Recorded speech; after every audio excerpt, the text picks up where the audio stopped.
On va revenir ce matin sur ce qui s'est passé ce week-end autour du harcèlement scolaire. Vous l'avez bien entendu, cette famille et le rectorat de Versailles, la famille de Nicolas qui s'est donné la mort le lendemain de la rentrée. Et pourtant, sa famille avait alerté, le rectorat les avait culpabilisés, les avait même menacés. Bonjour Alix Rivière. Bonjour. Merci d'être dans ce studio ce matin. Vous êtes la porte-parole de la FCPE, c'est l'association des parents d'élèves pour le département de la Seine-Saint-Denis. Vous connaissez aussi très bien cette Académie de Versailles dont je parlais à l'instant, l'Académie de Versailles qui est donc mise en cause après ce courrier envoyé aux parents de Nicolas. Est-ce que les cas de harcèlement ignorés, voire même la culpabilisation des parents, c'est un cas isolé où ça arrive? Alors, on peut parler même d'intimidation, parce que le service juridique du rectorat Il les menace. me les menace clairement. C'est souvent ça peut être souvent une technique de l'éducation nationale pour faire reculer les parents quand ils n'ont pas de réponse. C'est souvent parce qu'ils n'ont pas de réponse à apporter réellement au sujet. Là, on voit bien que le problème a été détecté. Néanmoins, il ne peut pas être traité, certainement parce qu'ils n'ont pas la ressource humaine en interne pour y arriver.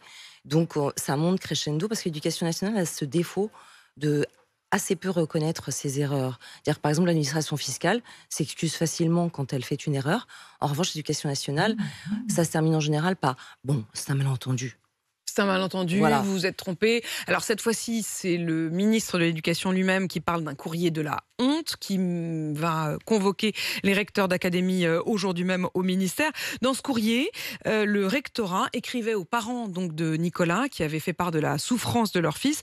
Vous avez remis en cause les fonctions, vous avez menacé de dépôt de plainte le personnel de direction du lycée professionnel, vous avez reproché à ce dernier sa passivité face à un supposé harcèlement subi par votre enfant. Supposé harcèlement, on connaît malheureusement la fin tragique. Est-ce que vous avez d'autres parents qui vous font part de ce genre de choses? On a assez souvent des choses comme celle-ci à traiter, je vous le répète, parce que l'éducation nationale ne s'excuse pas, n'est jamais. C'est très rare que quelqu'un vous dise dans l'éducation nationale, je suis désolé, voilà, c'est. Qu'elle ne s'excuse pas, oui, mais qu'elle menace, qu'elle aille jusqu'à menacer? Oui, ça peut être effectivement quelque chose comment dire, qui s'opère dans le rapport famille-école. Est-ce que c'est une autre forme de pas de vague? C'est-à-dire on veut pas de problème, on veut pas de soucis, on veut pas de problème qui remonte? Oui, vraiment. Oui, il y a quelque chose de cet ordre-là, mais je vous le répète, c'est parce que souvent, il n'y a pas la ressource à l'interne. Quand vous avez un incident élève dans un établissement, le traitement peut prendre jusqu'à 2 heures. Donc, quand vous avez peu de personnel pour traiter ces situations-là, sur un volume de 700-800 élèves, vous imaginez bien que on est dans l'abattage. C'est quoi? C'est la prime à l'efficacité? Non, c'est la prime à « je suis dépassé ». Ce qui me frappe d'ailleurs, c'est que il y a toute une polémique aussi autour de la personne qui a signé ce courrier donc de la rectrice de l'Académie de Versailles, laquelle a ensuite rejoint la présidence d'un groupe privé d'éducation. Et lorsqu'elle a rejoint ce groupe, elle dit « je n'ai qu'un seul mot, l'efficacité ». Elle parle comme une entrepreneuse. Est-ce qu'il y a un problème aussi dans la gestion de l'éducation nationale qui serait aujourd'hui, à qui on demanderait de faire du chiffre, de l'efficacité et encore une fois, pas le temps pour cette gestion humaine qui prendrait plus de temps? La personne que vous désignez a été extrêmement désagréable avec les parents d'élèves et les familles pendant tout son mandat de rectrice à l'Académie. Vous avez eu Versailles. affaire à elle? Comment? Vous avez eu affaire à elle? Moi, je ne suis pas dans son académie, mais la FCPE, nous avons un réseau de parents et je peux vous dire qu'il y avait une communication extrêmement difficile avec les familles, avec les parents. C'est-à-dire que c'était vraiment quelqu'un, on est dans l'archétype du haut fonctionnaire qui trampoline dans une carrière. Réellement. Ce qui me frappe beaucoup dans ce que vous dites, c'est que quand je vous mentionne, donc je précise bien les choses pour qu'elles soient très claires. Il s'agit de la personne qui était rectrice de Versailles, qui depuis donc n'est plus dans le public, qui a rejoint la direction générale d'un groupe d'écoles supérieures privées, notamment écoles de commerce.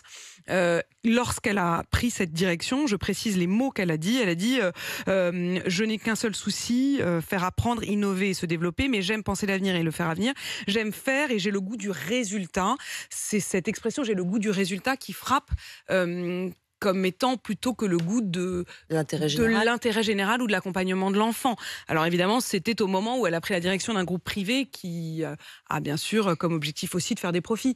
Est-ce qu'il y a un problème là? C'est-à-dire, est-ce que ça faisait longtemps que vous vous disiez, avec d'autres parents d'élèves, en tout cas avec l'association des parents d'élèves, ce genre de figures qui sont à la tête du rectorat, on leur demande de gérer comme on gérerait une boîte privée. Oui, je le répète, on a un vrai souci sur la motivation réelle de cette. Enfin, je vous le Cette dis personne évidemment. en question, Mais elle, pas plus voilà. que d'autres. On est vraiment sur un profil de.